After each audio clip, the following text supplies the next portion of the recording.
নমস্কার বন্ধুরা, বাণীর ফুড প্যাশন চ্যানেলে সকলকে স্বাগত জানাচ্ছি। আজকে আমি তৈরি করে দেখাবো পুজোর ভোগের খিচুড়ি। যে কোনো উৎসব অনুষ্ঠানে এছাড়া নিরামিষ দিনে তোমরা কিন্তু এটা বানিয়ে নিতে পারবে।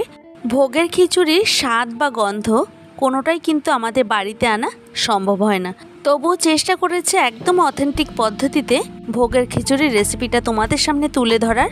যদি ভালো লাগে তাহলে অবশ্যই লাইক, কমেন্ট, শেয়ার করার অনুরোধ রইল। দেরি না করে চলো তবে রান্নাটা শুরু করা যাক। এই খিচুড়িটাকে তৈরি করার জন্য আমি এখানে 500 গ্রামের মতো সোনামুগ ডাল খুব ভালো করে ভেজে নেব। তার জন্য একটা কড়াই প্রথমে খুব ভালো মতো গরম করে নিয়ে এখন গ্যাসের ফ্লেমটাকে একদম লোতে রেখে ডালটাকে খুব ভালো করে ভেজে নিচ্ছি। এখানে কন্টিনিউ নাড়াচাড়া করে নিতে হবে, না হলে নিচে থেকে ধরে যেতে পারে। ডালগুলি যদি পুড়ে লেগে যায় তাহলে কিন্তু খেতে ভালো লাগবে না, সেই দিকে লক্ষ্য রাখতে হবে। আর আমার এখানে দেখো কথা বলতে বলতে ডালটা খুব সুন্দর করে ভেজে নিয়েছে। এইবার ভালো করে ধুয়ে নিলাম। এখন একটা মশলা তৈরি করে নিতে হবে। এরপর ওই কড়াইটিকে বসিয়ে দিয়েছে। এখন দিয়ে দিচ্ছি এর মধ্যে শুকনো লঙ্কা, 2টো শুকনো লঙ্কা খুব ভালো করে ভেজে নেব। এখন গ্যাসের ফ্লেমটাকে লোতে রেখে লঙ্কাটাকে ভেজে নিচ্ছি 2 থেকে আড়াই মিনিটের মতো। দেখো এখানে কালারটা চেঞ্জ হয়ে গেছে। এই পর্যায়ে এসে এর মধ্যে দিয়ে দিলাম জিরে আর দিয়ে দিচ্ছি পরিমাণ মতো ধনে। এখানে গোটা জিরে আর ধনেটাকে প্রায় 2 থেকে আড়াই মিনিটের মতো খুব ভালো করে ভেজে নিচ্ছি। খুব সুন্দর এখান থেকে গন্ধ একটা বেরোচ্ছে। এইবার গ্যাসের ফ্লেমটাকে অফ করে দিয়ে একটা প্লেটে আমি ঢেলে নেব এই ভাজা মশলাগুলিকে। অন্যদিকে খিচুড়িটা তৈরি করার জন্য একটা হাঁড়িতে পরিমাণ মতো জল দিয়ে বসিয়ে দিয়েছে। এখন গ্যাসের ফ্লেমটাকে একদম হাইতে দিয়ে আমি জলটাকে গরম করে নেব। এখানে নিয়েছি 500 গ্রামের মতো গোবিন্দভোগ চাল। চাল আর ডালের পরিমাণটা যদি সমান হয় তাহলে কিন্তু খিচুড়িটা ভালো হবে। তো এখন দেখো চালটাকে খুব ভালো করে রগড়ে রগড়ে ধুয়ে নিচ্ছি। আমি এখানে 2 থেকে 3 বার খুব ভালো করে চালটাকে দেখো রগড়ে রগড়ে ধুয়ে নিলাম। এখন এই রকম অবস্থায় রেখে দিচ্ছি 5 মিনিটের মতো। অন্যদিকে দেখো আমি এখানে লিডটাকে সরিয়ে নিয়ে দেখাচ্ছি। জলটা কিন্তু এখানে অনেকটাই গরম হয়ে গেছে।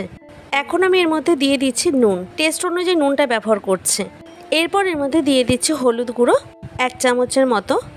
এখন ধুয়ে রাখা মুগ ডালগুলিকে এই জলের মধ্যে ঢেলে দিলাম। পুরো রান্নাটাই কিন্তু এখানে এখন গ্যাসের ফ্লেমটাকে হাইতে দিয়েই করে নিতে হবে। ঝালের জন্য আমি এখানে 2টো কাঁচা লঙ্কা ব্যবহার করছি, আরও কিছু লঙ্কা আমি একদম শেষে ব্যবহার করব। এখন মুগ ডালটাকে 3 থেকে 4 মিনিটের মতো হাই ফ্লেমে সেদ্ধ করে নিচ্ছি। দেখতেই পাচ্ছ এখানে ডালটা ফোটা শুরু করেছে। এই পর্যায়ে এসে ধুয়ে রাখা গোবিন্দভোগ চাল এর মধ্যে দিয়ে দিলাম। এখন খুব ভালো করে সেদ্ধ করে নেব চাল আর ডালটাকে, আর কন্টিনিউ কিন্তু নাড়াচাড়া করতে থাকবো। অন্যদিকে পাশের ওভেনে আমি গরম জল বসিয়ে দিয়েছি। এমনিতেই মুগ ডাল দিয়ে আতপ চালের খিচুড়ি রান্না করতে কিন্তু খুব একটা বেশি সময় লাগে না। এখানে কিন্তু আমি গ্যাসের ফ্লেমটাকে একদম কমাবো না, হাইতে দিয়েই খিচুড়িটাকে তৈরি করে নিচ্ছি। আর এভাবে ভালো করে দেখো নাড়াচাড়া করে নিচ্ছি, এতে কিন্তু নিচে থেকে যাতে না লাগে সেই দিকটা খেয়াল রাখতে হবে। খিচুড়ির মধ্যে তোমরা আলু বা অন্য কোনো সবজিও ব্যবহার করতে পারো, তবে আমি এখানে ডাল আর চাল মিশিয়ে খুবই কম সময়ে খিচুড়িটা তৈরি করে দেখাচ্ছি। দেখো আমাদের এখানে কিন্তু জলটা অনেকটাই টেনে গেছে। তো এখন আমি সেই গরম জলটা দিয়ে দিচ্ছি, যেটা আর কি পাশের ওভেনে আমি গরম করে নিয়েছি। অল্প অল্প করে জল এর মধ্যে দিয়ে দেব।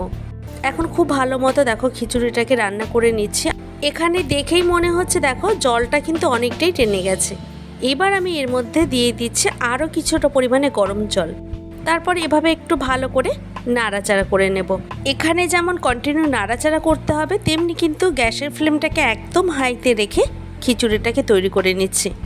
এদিকে চলে যাব পাশের ওভেনে একটা কড়াই বসিয়ে দিয়েছি। এখন এর মধ্যে দিয়ে দিলাম পরিমাণ মতো সর্ষে তেল। এখন তেলটাকে ভালো মতো গরম করে নিয়ে ফোড়নে ব্যবহার করছে একটা তেজপাতা। তেজপাতাটাকে মাঝখান থেকে ছিঁড়ে দিলাম। এবার এর মধ্যে দিয়ে দিচ্ছি 2টো শুকনো লঙ্কা। এখন লঙ্কা তেজপাতাটাকে কয়েক সেকেন্ডের মতো খুব ভালো করে ভেজে নেব। তো এখান থেকে খুব সুন্দর একটা ফ্লেভার বেরোচ্ছে। এবার এর মধ্যে দিয়ে দিচ্ছি আদা আর জিরে বাটা। এখানে বেশ খানিকটা পরিমাণে আদা আর জিরে খুব ভালো করে বেটে নিয়েছি শিলনোড়ায়, সেটা দিয়ে দিচ্ছি। এটা কিন্তু আমি ফোড়নে ব্যবহার করব। এবারে সমস্ত মশলাগুলিকে খুব ভালো করে কষিয়ে নিতে হবে। গ্যাসের ফ্লেমটাকে একদম লোতে রেখে আমি এখানে কষিয়ে নিচ্ছি।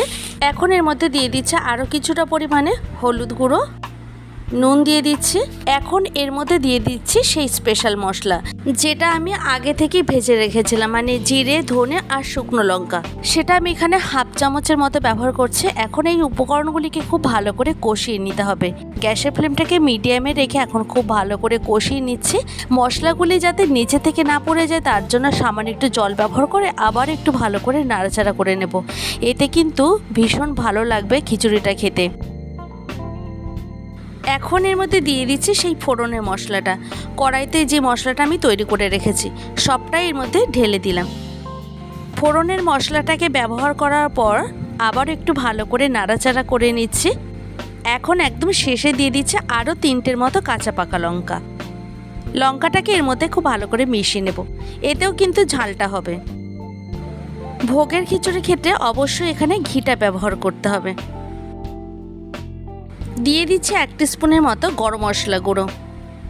আর এখন ব্যবহার করছি এর মধ্যে সেই ভাজা মশলা যেটা আমি আগে থেকে শুকনো খোলায় ভেজে গুঁড়ো করে রেখেছি, সবটাই এখানে ব্যবহার করছি। এইবার এগুলিকে সমস্তটা খিচুড়ির মধ্যে খুব ভালো করে মিশিয়ে নিলাম। একদম শেষে দেখতে পেলে সামান্য একটু চিনি দিয়ে দিলাম আর নুন ব্যবহার করছি। প্রথমেই নুন কিছুটা পরিমাণে দিয়েছিলাম। এখন নুনটাকে এর মধ্যে খুব ভালো করে মিশিয়ে নিয়ে গ্যাসের ফ্লেমটাকে অফ করে দেব। তৈরি হয়ে গেল দারুণ স্বাদের ভোগের খিচুড়ি রেসিপি। যদি আমার চ্যানেলে এই রকমের আরও নিত্য নতুন ভিডিও পেতে চাও তাহলে অবশ্যই একটা লাইক, কমেন্ট, শেয়ার করো। তোমাদের একটা লাইক আর একটা কমেন্ট আমাকে আরও নতুন ভিডিও তৈরি করার উৎসাহ জাগিয়ে তোলে। দেখা হবে অন্য কোনো ভিডিওতে। ভালো থাকবে প্রত্যেকে, আর তোমরাও কিন্তু সবাইকে ভালো রেখো। আমার সঙ্গে থাকার জন্য তোমাদেরকে অসংখ্য ধন্যবাদ।